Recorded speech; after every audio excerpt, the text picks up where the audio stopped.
What is up, everybody? Welcome to another installment of Prospects Overload presented by Prospects Worldwide. As always, I am your lovely host, Drake Man. You can follow me on Twitter at DrakeMan4. And I'm joined here with two of my favorite buddies. Go ahead and introduce yourselves. How we doing, guys? It's Kade Schmidt. I'm back again. I guess last time the hot takes weren't hot enough, so they brought me back to go try again.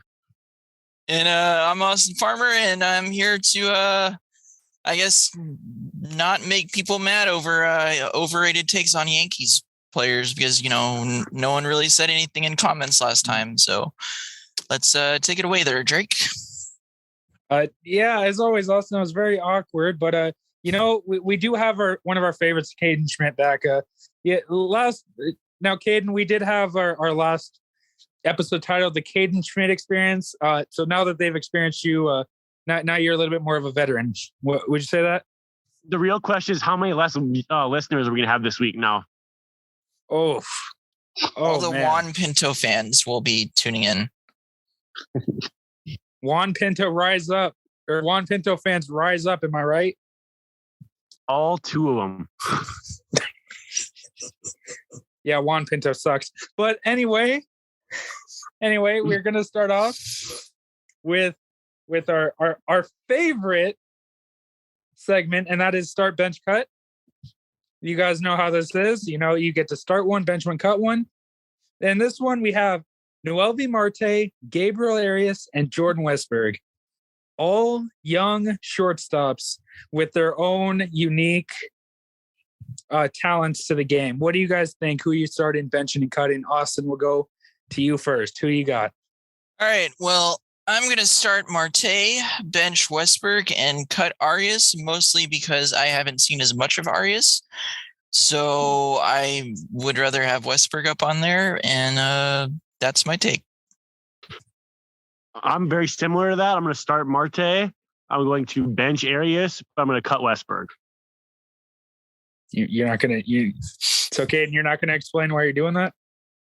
My logic needs no explanation. Wow. Okay, that's okay. Okay, so since I'm not hearing anything from Caden about his interesting take there, I'm just gonna go ahead and just say I'm gonna start Marte, and then I'm gonna cut Westburg, and I'm gonna bench Arias because I feel like Arias's glove is the best out of the three, and his hit tool isn't, or in his bat, I feel like could end up being one of the best out of the three. I don't know how you guys feel with that, but you know what? There's a hot take for you. Yeah, like I said, I haven't seen as much of Arias, so I can't really say, you know, what you said. But I would like to point out that I think that of the three of us here on this show, I think it's undeniable that Caden has the most confidence in his takes, even if they're wrong. I mean, last time he did say Randy Arozarena wrong. That was pretty funny. But, you know, this time now he's just saying to start, bench, cut without even explaining it. So, yeah. Good take. Okay, so moving on. Let's just make this a little bit more upbeat. I mean, we're just going to take a few seconds here. Let's just hype each other up. Austin, hype me up really quick. NF. Let's go. Yes, NF is one of my favorite rappers. That was very awkward. I don't know why I went to you. Caden, hype me up really quick. There's college baseball going on right now. There's actual live baseball that we get to go to. Yes, I just spent all weekend at a stadium. It was phenomenal. Yeah, but you were cold, weren't you, Austin? Yeah, you know, on Friday it dipped under 40 degrees, so that was a lot of fun. But you know, I dipped probably after the sixth inning, and the main guy that I went to go see ended up tripling his next at bat. So you know, that's karma for me, my kind of karma. Well, that is just flat out hilarious. I just forgot to laugh. I'm sorry. But we're going to move forward. We just did start, bench, cut. That was very, very informative. And very informative being in quotations. But stat of the day, this one was very interesting to me. Lowest ERA across all of minor league baseball with a minimum of 100 innings pitched. You had number one.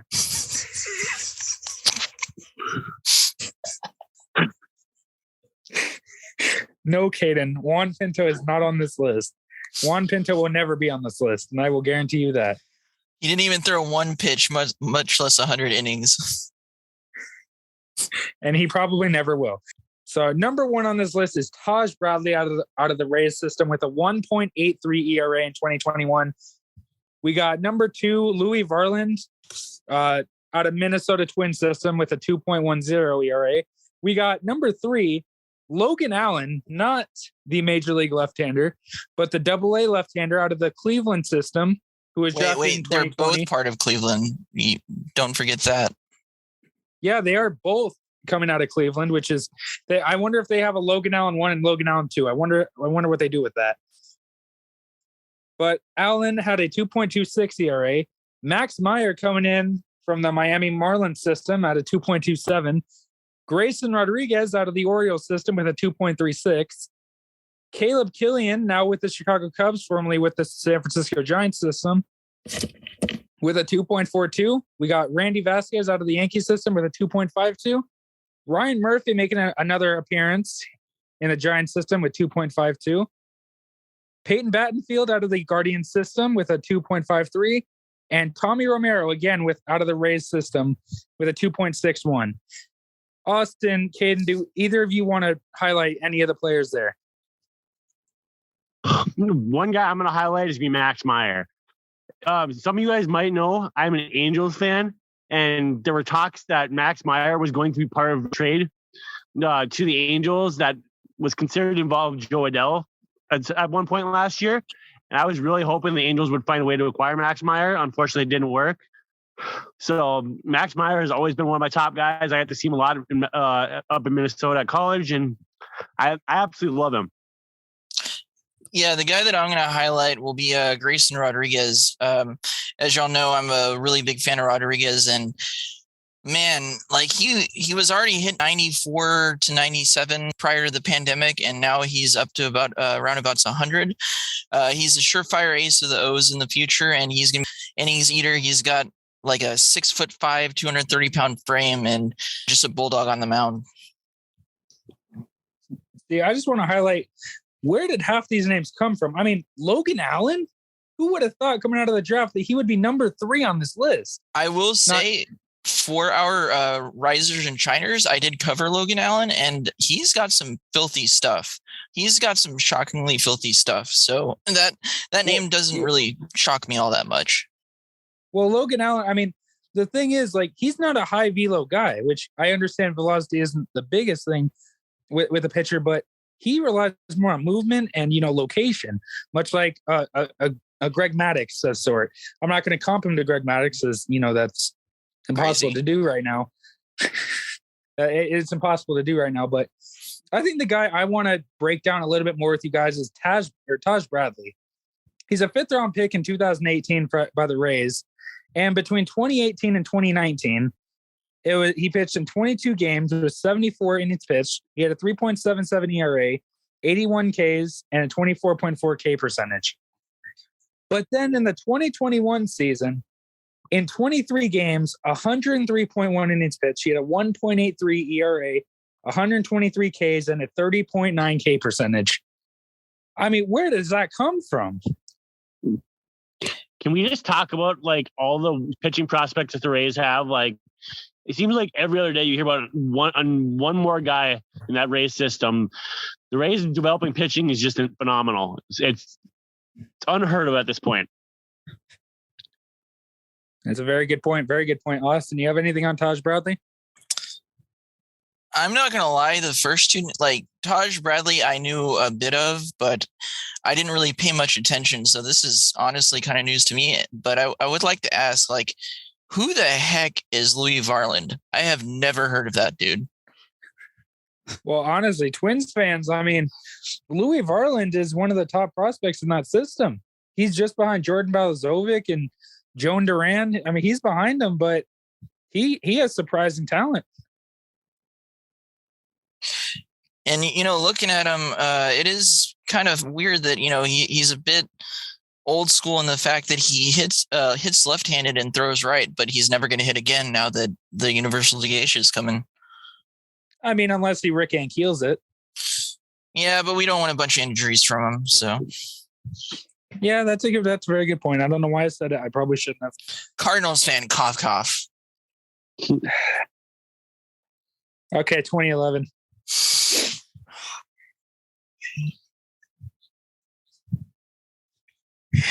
That's right. That folks, if you don't know, Austin is a Rangers fan. So that's all I have to do to shut him up is just to say 2011. Yeah, and we're gonna come back, and you're gonna be the one on the floor crying. Oh, sure. Yeah. Okay. Much like you were on the floor crying when David Freese hit that walk-off home run in Game 6, right? How dare you speak that name?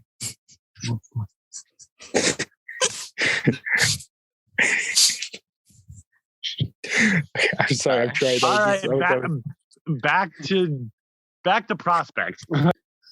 All right.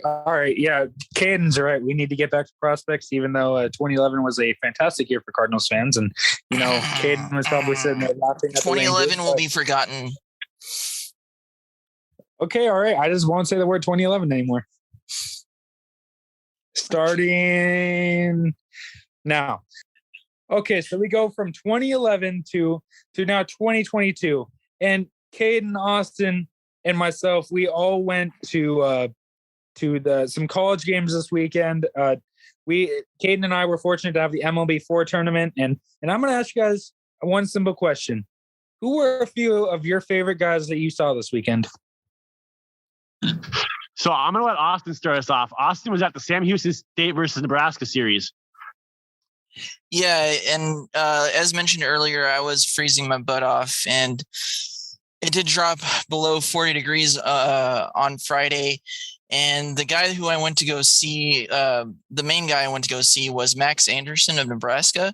He's their third baseman. I really like his approach to the plate. He's got solid line drive capabilities. And he did triple the next at bat after I left. So, bad karma for me. And then I got to say I only have 2 names, but freshman catcher Walker Yannick, he looked really good at the plate. He gunned a runner down, and I was really impressed. And Caden, you want to go next? Couple names that I really liked this week were some TCU guys. One of them being shortstop Tommy Sacco. He's actually a Gilbert, Arizona native, so he got to play in front of some of his home fans here. And he's a senior at TCU, and I was impressed with both the glove and the bat. I think he had 5 hits in the 2 games that I saw. That's pretty impressive. Mm-hmm. Great. Another guy that I saw that I liked was pitcher Caleb Bolden. He's a graduate senior, and he ended up throwing yesterday and came in relief through 2 innings. The stat line wasn't as good, wasn't very good if you just base it off the eye test, but I thought the stuff showed enough promise to be a solid reliever. All right, so that Drake. Great transition. I love it. Okay, all right. So I actually have 3 guys. I know that I only saw 1 game, but I think both the starting pitchers from yesterday's game that I saw between SDSU and University of Houston, Kalina Sawyer, who's a sophomore at SDSU, I think he looked really good yesterday for a guy that throws low 90s, but I think it's more deception with his delivery. But on the other end, Logan Clayton, who was another guy, he was throwing up to mid 90s with just an absolutely devastating curveball, and he was holding the SDSU hitters at bay. Besides one man, which was sophomore shortstop Kade Miller, who strung a few hits together yesterday, spraying the ball all around the yard. And I think that Kade Miller has easy plus bat. He has some speed, and I think he'll be a top of the lineup guy for SDSU. And whenever he gets when he gets drafted, he'll be a top of the lineup bat there. I just want to see a little more power out of him. Make sure that you're following the Prospects Worldwide Twitter and YouTube pages, because we're going to have a lot of coverage over the college baseball season over the next couple months. So if you're looking for certain guys, let us know. We're going to try to be at the field as much as possible, and we're going to have coverage all the way through the College World Series. Yep, and I will be driving to Arlington at the end of the month at Globe Live to catch TCU versus Nebraska again. And then March 4 through 6 will be the Shriners Tournament, and we'll have universities such as UCLA, Tennessee, Baylor, Oklahoma. It's going to be absolutely stacked at that tournament. And LSU, and I'll be sitting right behind home plate, so it's going to be great coverage. That sounds like a blast, Austin and Kade, and that is a very, very, very good point. So I want to here's my transition into where the heck did he come from? And I know that we've been talking about college baseball and the draft, but I want to showcase a Rangers prospect. You know, Austin, I'm kind of sorry that I mentioned 2011. I'm so sorry, but let's just talk about Dustin Harris for a little bit. He's an 11th round pick of the Athletics in 2019, and he was traded along with Marcus Smith for Mike Minor. And so far in his career, he's slashing .326 with a .402 on base percentage, a .496 slugging, and an .898 OPS. Which, to me, why is no one talking about this guy? Because he plays for the Rangers, unfortunately. And they've been really bad up until the recent acquisitions. And as big of a Rangers fan as I am, I'm also pretty realistic. Yeah, I think Austin hit the nail on the nose there. He's a Ranger, so a lot of guys just aren't familiar with him. The coverage isn't exactly the greatest there down in Arlington, so a lot of these guys kind of just get missed. I will say, though, I was never really impressed by Mike Minor. I know he had a few good seasons, but to add to this, I think that the Rangers got a really good trade out of this with getting a Harris for Minor, because Minor, let's face it, ended up having an ERA over 5 after he got traded. So, I think it's a W. And Marcus Smith, but I do want to mention Kade, and I think that you were meaning to say hit the nail on the head when you were saying that. I'm just putting it out there. Sorry, sometimes words are hard. Yeah, Kade, and I already know it's hard enough for Austin too. I mean, he has to do a 2011 and not being able to say his words. Oh my God.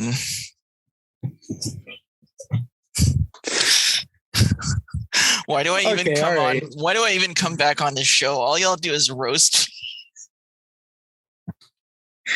I mean, last time Caden roasted you for being terrible at grading prospects. Today you're being roasted about 2011. So maybe next episode you can roast Caden. I don't know, or whoever's on here, you can roast them. Actually, we're gonna have a quick shout out. We're gonna foreshadow. We're gonna have on our next podcast. We're hoping to have a guy by the name of Giant Perspective on Twitter. So that should be really fun and entertaining. Austin, you know how that's gonna be.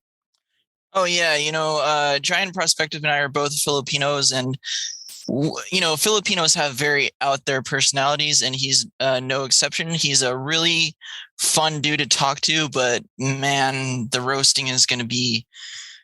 It's going to be. It'll be a fun day for me. That's all I'm saying. Yeah, we'll be talking Tagalog behind your back. All right, cool. All right, I'll be perfectly fine. Okay, so we're going to move on. We did just talk about Dustin Harris a little bit, but I want to know, this idea got in my head. Who are some prospect crushes that busted? This will be something that we go through almost every episode. I don't know when we'll have it on again, but who is one prospect that you were just in love with who just didn't pan out? Austin, take it away. Yeah, for me, it's a guy who was a first rounder in the 2016 draft. I thought he was going to be an outstanding hitter. He was taken by the Yankees. They ended up trading him to the White Sox. And if you don't know who it is already, it's Blake Rutherford. I thought he was going to be a really strong contact hitter with developing power. I knew that he wasn't going to have a lot of pop, but I thought that with the contact and, enough power to keep up, that he was just going to be a phenomenal player. And now he's 24, or he'll be 25 in 2022, and he's just been lackluster. I mean, that's most that I can say with no pop. So the guy I'm going to go with is going to not be a draft pick. He's going to be an international signing. This guy was signed by the Braves at 16, and the Braves actually had to forfeit his signing due to some illegal talks before the national signing window. And that guy's name is Kevin Maitan. And Kevin Maitan actually ended up getting taken by the Angels. So this one hurts a little more, seeing that he didn't pan out the way that he was supposed to. He was expected to be one of the top shortstops in the game, and now he's not even playing shortstop. He's playing first base.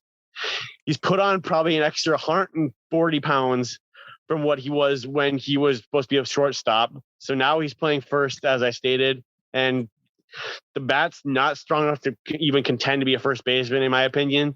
So he's kind of just there because the Angels don't want to give up hope yet, but it might be time to give up. Wow, that is very bold coming from a guy that was a fan of him just like 3 or 4 months ago after seeing him live. The heart wants what the heart wants, Drake. The heart wants him to be good, but the mind is just accepting fate. Wow, I mean that really went to my heart because I want this guy to be good so badly, mainly because of his name. I mean, out of the D-back system, and Austin, you're a fan of him as well. He is only 22, but I don't see him being anything more. I thought that he was going to be a really good shortstop in the D-back system, but he just hasn't hit enough. I'm talking about Blaze Alexander. Yeah. I mean, all he has is an arm. 2021 was an absolute bust. He did hit 10 home runs, but he had a .316 on base percentage. And I don't know. I thought he was going to be much better than he is. And he was a prospect crush of mine. And it's just maybe he'll shut me up and have a really nice year this year. But for what it stands, I think he's going to be a total bust. Yeah, and you didn't mention that he has an arm, but he can't hit first base consistently either. So it's a strong arm, but what's the point if you can't hit your target? Yeah, that is so true. And Kade, you have anything on Blaze Alexander? I wanted to love Blaze Alexander just like you coming out of the draft, and I thought he'd produce enough with the bat to even just like stay relevant, but after last year, I'm kind of with you. I'm jumping off the bandwagon. So we're all sinking ship together. Yep, just like me and Jaron Kendall. But oh man, I was so hyped on Kendall. Don't even get me started. And now, no, just no. Moving on. I just have one quick story. We my buddy and I went to an ACL game.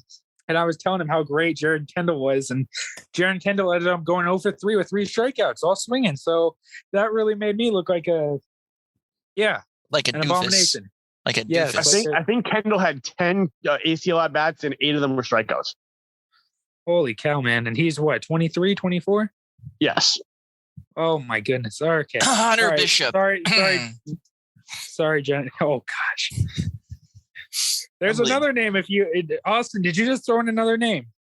Yeah, but I could only choose one. But Hunter Bishop, I did. I won't go into full detail about it, but y'all know I liked him coming out of the draft, and then after the events of 2021, I loathe the name Hunter Bishop. That is so true, so true.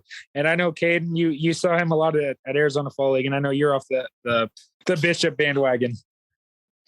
Yeah, Bishop never really impressed me during the AFL. I think there's too many holes in his swing right now.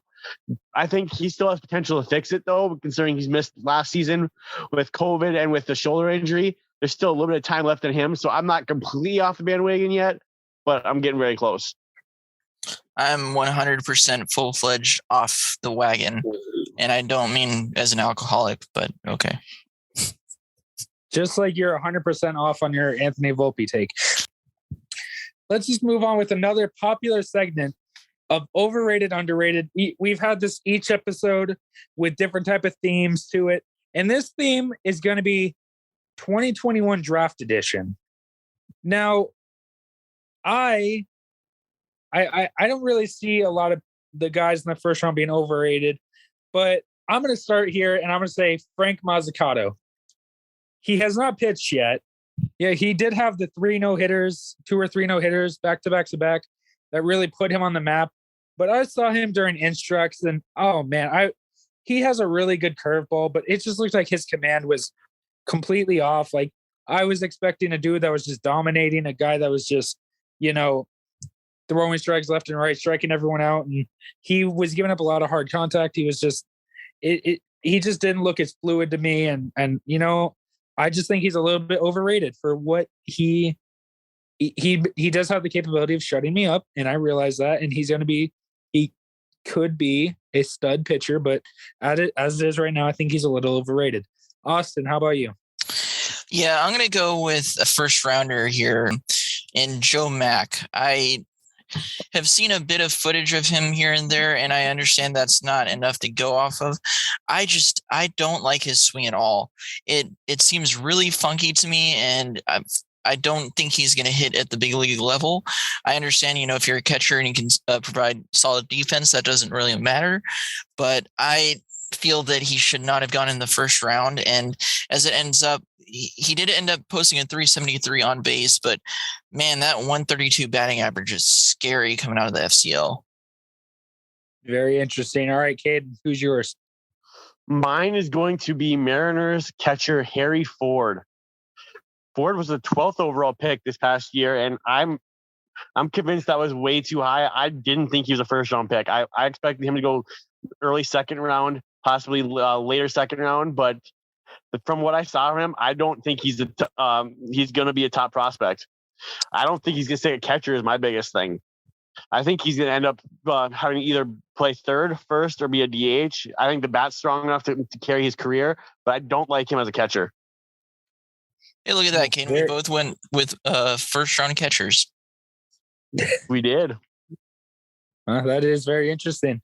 Now, my underrated guys, he's a 5th rounder, and I'm going to go with Mitch Bratt. That curveball out of the Ranger system, that curveball that he has, or slider, that thing is absolutely disgusting, especially with a deceptive delivery and a dude that can throw 95 miles per hour. He only threw 6 innings in the ACL, but he had 13 strikeouts and didn't give up a run. In the video that I captured for the site, he was just dominated. I mean, I don't know why no one's talking about Mitch Bratt. I mean, he's going to be an absolute stud. And, I don't know why his card prices aren't even going that high. I get he's a pitcher, but, I mean, he's a lefty with that can create a ton of movement and is deceptive with a good fastball. That's all I see. That's all I need to know. He's going to be good. Again, Ranger system. That's a very valid point. All right, Austin, go ahead and go on with your underrated. Yeah, so for my underrated is going to be pitcher Landon Marceau, who was drafted out of LSU. He ended up taking over the Friday night role after Jaden Hill went down, and he looked in command. Like, he looked really good. His fastball does only top out at about 93, but with pro development, he can add something to it. But I'm not expecting much more. But I really like his command, and I feel that on a lot of teams he'll be a solid mid to back end rotation. And he didn't start off his pro career very hot, but just the way he composed himself with LSU, and yeah, he ended up getting taken in the 3rd round. So he might not be anything super great or anything, but he gets no love at all. And just, I feel that with everything that he showed in the NCAA playoffs, and I feel that he's going to have a really strong 2022, that he deserves a lot more recognition for the type of command pitcher that he is. So I'm going to go in direction. You guys did 2 pitchers, so I'm going to pull out a hitter, and I'm going to go Justice Thompson of the Cincinnati Reds system. He was a 6th round pick, and he ended up splitting his time between the ACL and A-ball and Daytona. I got to see him for 4 of his 7 games in the ACL, where he hit 312 or 316 with a 435 OBP. The biggest thing that I really liked is the defense out in the outfield. I think he moved really well to be a corner outfielder, and the arm is strong enough to obviously keep him at position. As he moved up to A, he did struggle a little with the bat, only hitting 217. But I think that's just going to come with more experience and just seeing more at bats. So I think he's going to end up being a guy that's going to end up playing in the Cincinnati outfield here at some point in the future. Yeah, that's very interesting. And it's weird. I mean, Austin and Caden, you two both had first round catchers, and Austin and I both had pitchers. So that's interesting. And if I'm not mistaken, isn't Landon Marceau a lefty too? No, he's actually a righty. So good job. Man, we tried to match that too. But Austin, Caden, it's been a blast talking to y'all again. But we got to close this down. We do have our list coming out soon with the risers and shiners.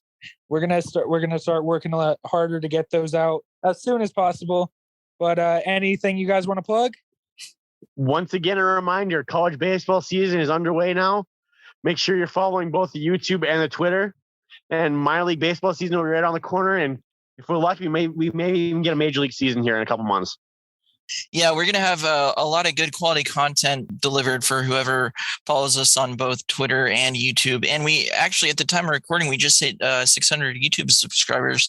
So, we're quickly growing, and we appreciate each and every fan that we have, even though y'all don't say anything in the comment section. So I think we should close this out with please like, subscribe, and leave us a comment. Yeah, that is very nice. But Austin, Caden, it's been a pleasure. This has been Prospects Overload presented by Prospects Worldwide. Peace. Peace.